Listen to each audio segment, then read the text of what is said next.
This is the Human First AI Marketing Podcast, and we have a very special guest this week, Mark de Grasse, CEO of the AI Branding Academy, but he is also the former president of Digital Marketer.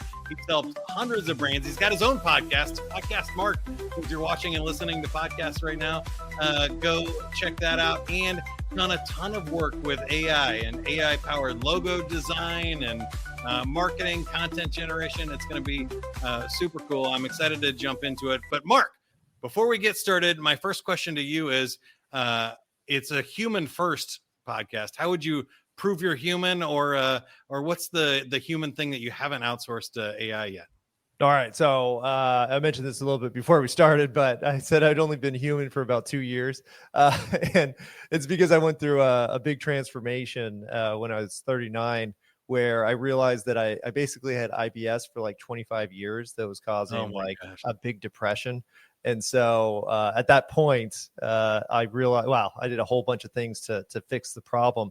But yeah, I think I've only been human for a couple of years. I kind of woke up, started being myself, I think. And I think transformation is probably the easiest way to show that you're human. I can relate to that. And I don't know if mine was sort of COVID related, but I was getting there anyway.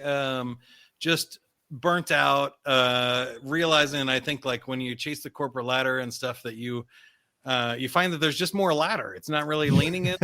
It's anything. Exactly what happened to me. To make yourself happy, right? So what did you find? What made you finally feel human? What was the change that did it for you?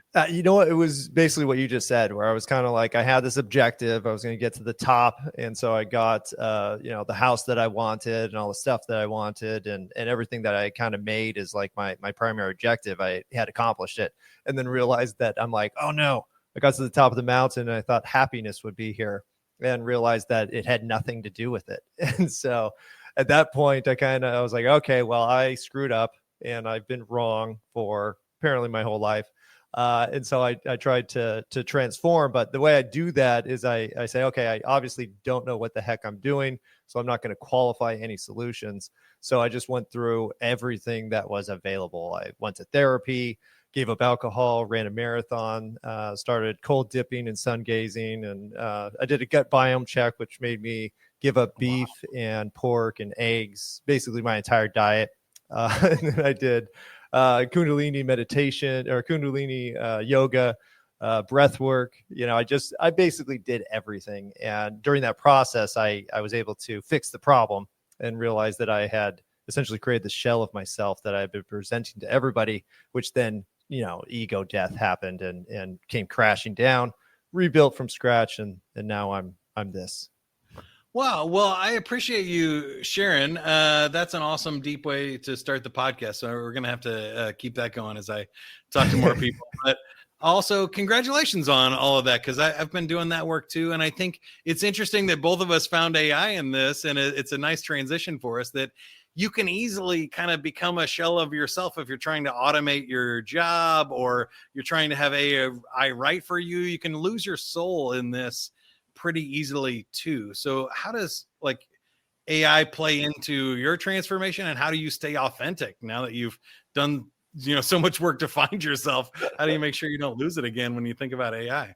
You know what? With AI, I talk about robot work versus human work a lot of times, and you actually get a lot more human when you start to give up the robot work. Because essentially, I did tons of research. I'm actually about to come out with a book about kind of the history of the internet over the last 25 years, and what I realized was that we've all turned into kind of like troubleshooting programmers, whether we realized it or not, simply because we had to be. You're constantly going through applications, you're having to switch back and forth. I call it the human switchboard operator of apps, because that's how we have to operate all the time. And we essentially have had to figure out technology, and we're the ones that are inputting all the information.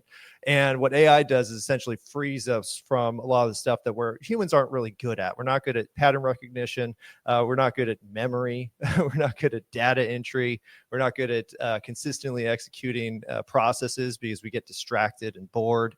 And even the best workers among us still have bad days, which leads to work not getting done and money not being made. So the way I look at AI is, hey, if we could just give AI all that boring crap that we don't like, that we're not good at, we could focus on things that humans are good at, which is making connections, building relationships, innovating crazy new stuff, imagining, like, all the fun stuff about being human that we've basically given up because now we have computers that we could be focused on 100% of the time. So it's a paradox, because it's like, yes, AI could make you feel less human, but if you use it right, it actually frees you from all the crap that doesn't make you human at all.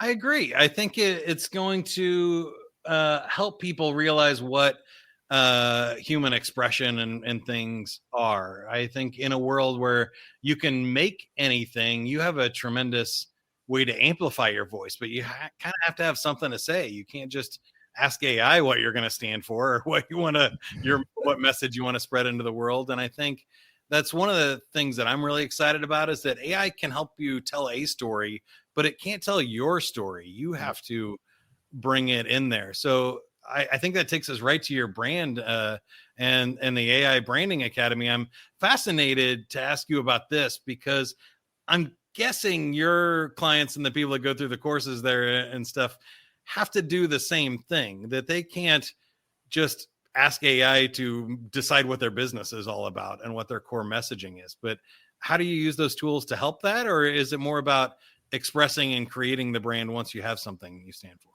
No, well, actually, you can have AI do that. I actually have tools where you could build a whole brand in about like 10 minutes. It doesn't make it a good brand, right? The only and that's the thing. It's like, everybody could start a business, but the businesses that actually succeed, and I've built and failed at many, and so, as a lot of entrepreneurs that you talk to, are the businesses that you like to do, that you're passionate about, and that you really have a vision for. Because the fact of the matter is, business is really, really, really hard. And, even though we kind of, and I always blame like GoDaddy for this, where it's like, oh, it's so easy to set up a business. Just now you have a website and people are making money. It's like, no, what? No, that's a complete lie. So you could sell domains, of all things. But what AI does is essentially allows you to think more about, okay, what am I trying to do? What am I trying to achieve? And then, instead of having to delegate a lot of the brand building, a lot of, what the company is, to other people, which is what you have to do when you build a business. Like, let's say you're a drop shipping business. Okay, going to have a drop shipping business. I need a warehouse. Okay, so I gotta, get a warehouse. I gotta hire some people. I gotta figure out all the inventory. I gotta build the product base. I gotta figure out my accounting. Gotta get into HR. Gotta get into all these things. It's a million decisions that you have to make, and the business owner has to delegate a lot of those decisions to the people that they hire, or they did. But with AI, what you could essentially do is build a structure. We call it the AI brand blueprint, where you could input all of the information and say, hey, here's what the brand is. Now I'm going to use AI to propagate all of this by simply handing the tool to people I hire.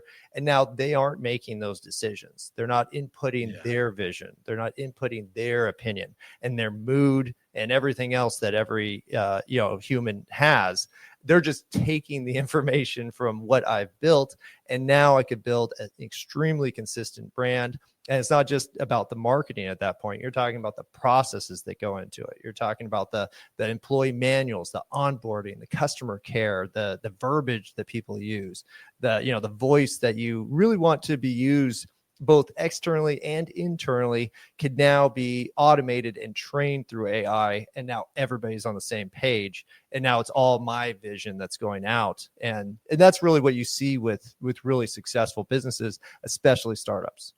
Yeah, you just hit on like three big things. Let's start with the consistency. I think that's really interesting, as far as even just like the brand logos, colors, things that we've gotten in a world. I think Canva was a big step forward. It was like, once we apply some templates and things and everybody can use the same templates, that helps a lot. But now some of these tools that can replicate everything, or you're using internal wikis and stuff to really keep consistency. I think that is another step forward. And consistency in the brand voice is probably the hardest one, but you can train AI robots and generative AI to speak in your voice, do certain things, avoid certain words, or use certain words. And the leaps and bounds there, I think most of the business world have not experienced yet. They haven't. No, well, it's been impossible because you essentially have to have some kind of like brand manager Nazi to be making sure, hey, jerk, that's not the right font. Hey, you over there, that's the wrong word. We don't use negative words in our advertising. And, we can't afford that. And that's why we always look at brands like Nike and Apple and these big billion-dollar companies that are like, oh, wow, okay, that's what a real brand is. But with AI, that's the manager. Now you could say, okay, I need to outsource my TikTok marketing. And I could, say, hey, TikTok marketer, please do a good job and try to keep it brand consistent. But most likely that contractor is going to be like, yeah, okay, you didn't give me any guidelines. So I'm just going to go ahead and employ my strategy that I've worked. And it could be effective strategy, but still their strategy. Instead, what you could do with AI is you could say, hey, TikTok manager, I don't know anything about TikTok. And honestly, I don't know anything about marketing maybe, but I need you to query this AI that we set up that has our brand voice, that has our values, that has all these, community specs that we've made. And now query that whenever you do something, because I want to make sure that even though I don't understand what this means, the AI does. And I want you to make sure that you use it as a resource so you stay on brand all the time. Yeah, that is really cool. And it's going to be really fun, I think, as people experiment with these tools and they learn how to make them and grow with it. The second thing that you mentioned, I think, in these voices and ways that we propagate out is taking one sort of source document and taking it to a whole bunch of other things. So I'm wondering what your thoughts are. Maybe some of the coolest things you've seen people make with this is that, it used to be either you were a writer or you're a videographer, or, you and I are podcasters, so we like this format and discussions, or you were really great at event marketing and public speaking. But now you can kind of take whatever your core strength is and then replicate that and change this podcast into a blog post or a white paper, blog to a book, or go the other way and turn a book into a 1,000 blogs. It really creates a lot more opportunities. Have you seen that with the people you're working with? Oh, 100%. I mean, I think that's the other, huge aspect of AI is it democratizes these skill sets that, me personally have taken 20 plus years to develop. Now you don't need to do that. Not to say that me having 20 plus years of experience doesn't have massive value in my ability to use AI to do things. But your average person now could say, hey, I'm not a writer. I hate it. I got a D in school and I just really don't like it, but I love talking on camera. And it's like, okay, great. Well, just talk to the camera. Then we're going to use Descript AI to go ahead and transcribe that information. Then I'm going to pull that into Claude and say, okay, analyze this person's speaking style and transfer it into a writing specification that AI could use to write articles. And so now not only can you turn that video that you shot into an article, you now have a specific voice that you can write with. And now you can just pull that in and say, okay, use this writing style to write an article about, and now the human could just input your ideas. You don't have to be a writer. You could just be like, oh, I had this awesome idea. I had a dream. And it was just this great idea about how to make this thing. Now you can just type in that and you can do it as poorly as you want. And it'll turn it into something that sounds like you're a competent writer. And now you're an author and you could write books and you could do all that kind of stuff. And actually for me, I did it to make a whole magazine. And so this is Magazine Mark. I know it's a podcast, but Magazine Mark. Basically, I was like, I come from making magazines. I had one of my first successes was selling a publication that I had to a company called On It here in Austin. And so I had this experience, but creating a magazine usually would take me 100 to 200 hours of editing and formatting and finding the graphics and making and do all in this kind of stuff. I made that magazine in a weekend. And so now, even though, I wouldn't have done a magazine, because what kind of crazy narcissist would make a magazine about themselves? I did it because I love magazines, and everybody was writing books at the time. And I was like, you know what? I'm doing this presentation and I would love people to do something with this information as they were flying home. And nobody tosses out magazines. And so now, because I have AI, I could just build a whole magazine. And on top of that, with AI, I could now not only put my articles in here, but I could turn the concepts in the articles into a GPT that is linked in the article. So now you can actually apply it and create custom results in seconds. And I mean, when could you do that before? Yeah, that's amazing. And that's exactly what I was hoping you would say when I asked you that question, because making a magazine for your company was something a big brand could do.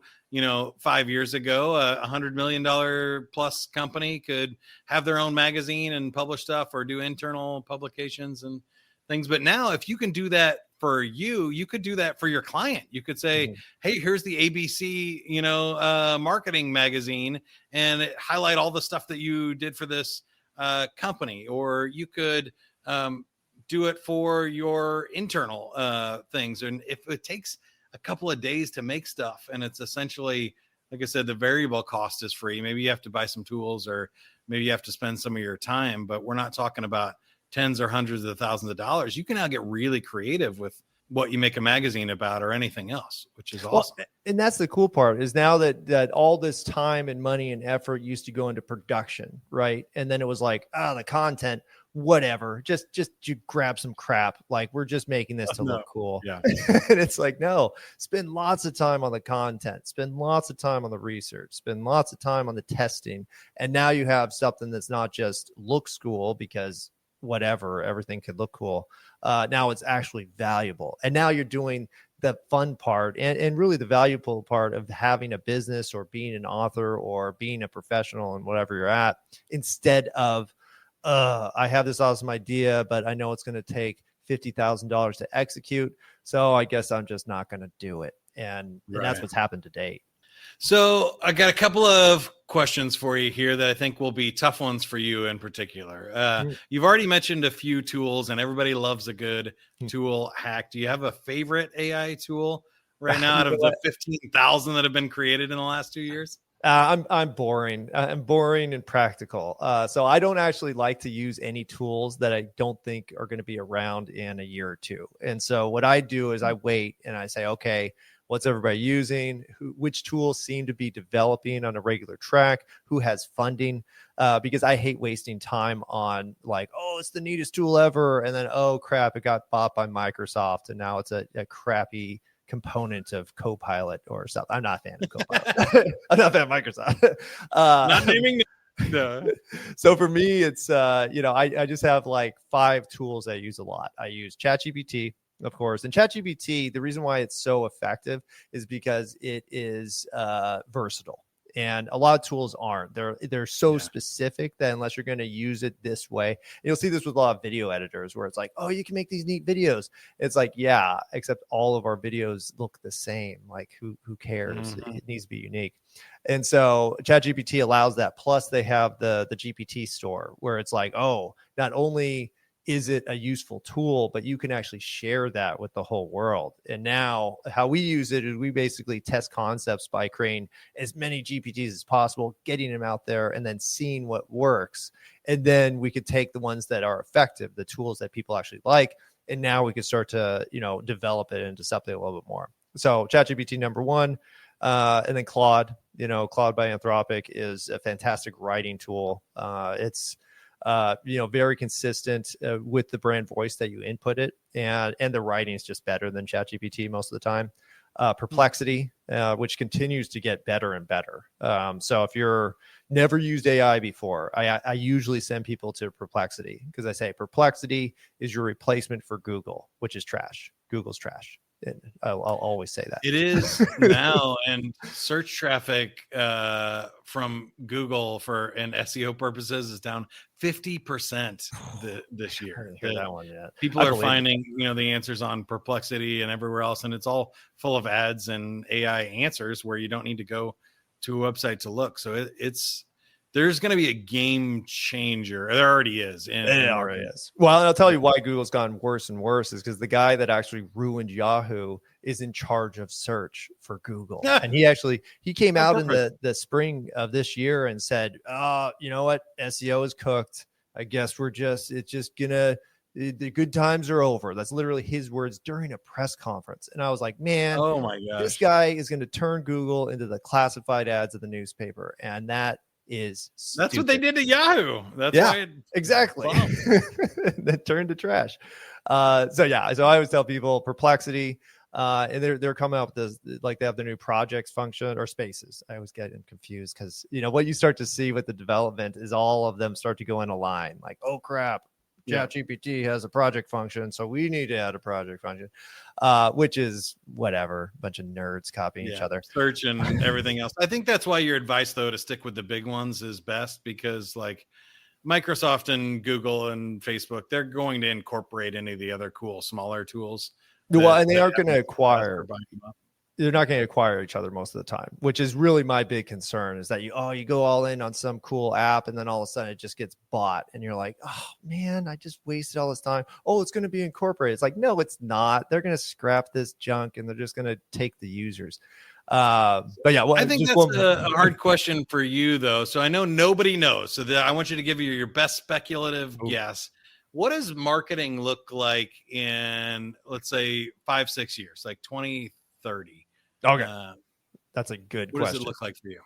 So for me, and that's kind of where I built my entire company around, because I saw what was happening. And the real problem with marketing over the last 10 to 20 years is we become so reliant on paid media that we've kind of forgotten about the stuff we should be doing, which is worry about long-term, customer retention. And so we've all just said, hey, you know what? Just put money into the paid ad machine. You get money out. They didn't rebuy. Who cares? We'll just go find new customers. And so we've been in this cycle of, you get enough, right? Plus, as a marketer, you get attribution, which attribution has always been like, the holy grail of marketing. You could justify the money spent because you get an ROI. So what we did was say, you know what? Whatever, we'll just not worry about retention and innovation and making better products all the time, because we could just find more jerks. And so what I think is going to happen is everybody's going to get back into using, lifetime customer value as a primary metric. And that's what we're going to judge by, mainly because AI is excellent at patterns and experimentation. So paid advertisements can get taken over by AI. And now any business could just get online, spend $50, and maybe you get $60. Now, for a marketer, that's not a good return. You always want a 2 to 10x, right? But for your average business, they'll say like, wow, I wasn't making any money. Now I'm making some money. This is great. And so the price of ads is going to go through the roof, and paid ads eventually is not going to be something you could be profitable on. It'll be break even or worse. And so the only way any business is going to be in business is if they're worried about customer retention, which then goes into community management, goes into content production, goes into innovating products, goes into customer care. I mean, there's so many things that we have not worried about are now going to become pivotal. So I think the marketer, marketing agency of the future, or say the marketing department of the future, is going to be a centralized person that has access to tools to maintain consistency and can now execute it in every area of the business. And we could destroy the silos that we've been setting up for the last 20 years. A lot of great stuff there. I agree with you. I think if content is free, we're going to get a lot of bad content, and we're going to get a lot of like expensive ads and a lot of spam and stuff. Like, when email was invented, we got spam. When telephones were invented, we got telemarketers, and, we got interruptions in our feed and other stuff. All of that will, I think, kind of become so ubiquitous that there's going to need some sort of ad blocking and other, AI filters I have an answer to filter out the AI spam, that it's just going to be an arms race there. So I think the people that can really communicate and connect with an audience, and like you said, build a brand and a community, are going to be the ones that. I do have a prediction for that too. And this is also incorporated into what I'm doing. Is I think because of AI, again, we're going to have increasingly, and this is already happening, cybersecurity issues where you're just not able to protect your stuff because there's a smart machine that could get around any defense you have. So the only defense against AI is going to be AI. And so just imagine an AI lives on your phone. It's guarding your, all of your stuff. But not only that, it knows your habits. It knows everything about you. And now it can pull in data that you want. And so now instead of us being the proactive, like, oh, let me go find information, let me go find entertainment, it just comes to you because the machine knows what you actually prefer. And with generative content, now it could reformat anything you want into the writing preference you have, into the voice you like. If you like Alex Trebek, now, you're looking up how to plant roses, or your Aunt Sally's looking up how to plant roses. And now it's Alex Trebek, talking to her and say, hey, Sally, looking good today. Let's go ahead and plant some roses. I see in your backyard that you have a good space that has excellent sunlight. And so I went ahead and ordered you the, the miracle grow that you're going to need. And he's step by step. And so with that, how do you even market to that situation? And what I think is going to happen is you have to build this massive database of good information and then license it. I think through NFTs, I'm giving you like 1,000 theories right here. You license all that content, make it proprietary. And now you have a proprietary database that only you have written in the voice of your business. And now that's what people are going to access. And it's going to be the person who has the best data that's actually going to win. Yeah, I think that's going to be interesting, especially for big brands. I think you're right for big brands, and we'll see how small business gets to play in this. But I have a feeling it's going to be a flip back to the humanity of it. That like the way sort of, chains and Walmarts pushed out small mom and pop stores, and then Amazon pushed out Walmarts. We kind of go back to the circular thing of where if I can't trust anything on the internet because it's all made up or they can create custom products, it's like, well, I'm going to have to call a human that I know is human, like go into a store and actually talk to somebody and say, help me with this, because you like really, you can't trust anything. No. Well, then you get into the deep fakes too, where it's just like, you can't even trust the people that you see online. You might, you heard about the businessman in Hong Kong that got ripped off of like $20 million because some, hacker put 20 AI together into a room and they all talked to each other. None of them are real except for the Mark. And then he transferred $20 million. So it's like, okay, so now I can't even trust that you're real. And so now what's real? It's like, well, your friends, your family, the guy you just met at an expo that you talked to for a while. And so that's where we're going to start to make decisions. I think so, too. All right, we're wrapping up here. And I want to give you time to tell us about all the cool stuff you're doing at the AI Branding Academy. But before we do that, we did the best case scenario. Let's do like what's the worst way to use AI for your marketing? Oh, it's to not brand anything, which again is why we're AI Branding Academy. Because what I found was that, everybody has access to the same tools. So why would anybody come to you specifically if I could just generate the answer myself using anything? I don't need to pay for it. Don't need to go find it. It's just there. You do it because people have a certain voice that you like. They have a certain mission that you like. They have all these different human aspects that you know what? Mike is cool. I've talked to Mike. He's a good guy. I like how he uses examples of stuff. He's really with it. And so I trust Mike. And now I'm going to go to him. So that's why the branding aspect is so important, because if everybody can create anything, why would I come to you? And it's because they like you and they like how you say stuff and they like how you produce stuff. And that's it. So your protection is really to be as you as possible. Ooh, I like that. That's great advice. All right. I tell you what, I'm just going to hand the podcast over to you. You've been doing the heavy lifting. You have your own podcast and been doing this for a long time. How can we help you? How can you help us? Tell us about what you have going on with the Branding Academy and your other stuff. So we, our primary framework is called the AI Brand Framework, or the AI Branding Framework. And what we do is we teach people how to make the most specific brand possible. We call it the AI Brand Blueprint. We have a certification for that process. And then we also have a community. It's just a free Facebook community you can jump on and kind of see what it's all about. But we have courses. We also have a live event coming up in March 2025. where it's essentially a live intensive workshop where we get together and we all build out your brand together. And with AI, which this is the first time you can actually do this, we can just hand you a tool and it's instantly useful. And so that's really our goal, is to provide you one with the framework. That's the base of what you're going to make everything off of. And then we partner with other experts that are excellent at doing, videos or podcasts or, customer engagement or sales or all these different aspects.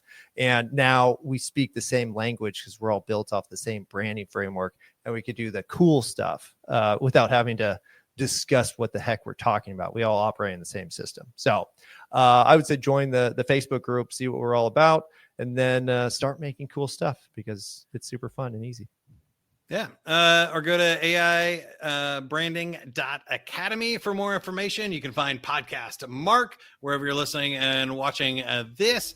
And we got to go out there and be human first, do some cool things, and decide what we want our brand to look like and be like, and take it up a notch. We now have the tools to build the business that we always dreamed about. It's time to go for it and do it. If you want to learn more about Avenue 9, we are helping companies create cool things like podcasts, courses, other marketing that you need from your story. We interview you, your founder, your best client, or your top salesperson, and then we create the materials from there. If you need help with it, go check out avenue9.com. See ya.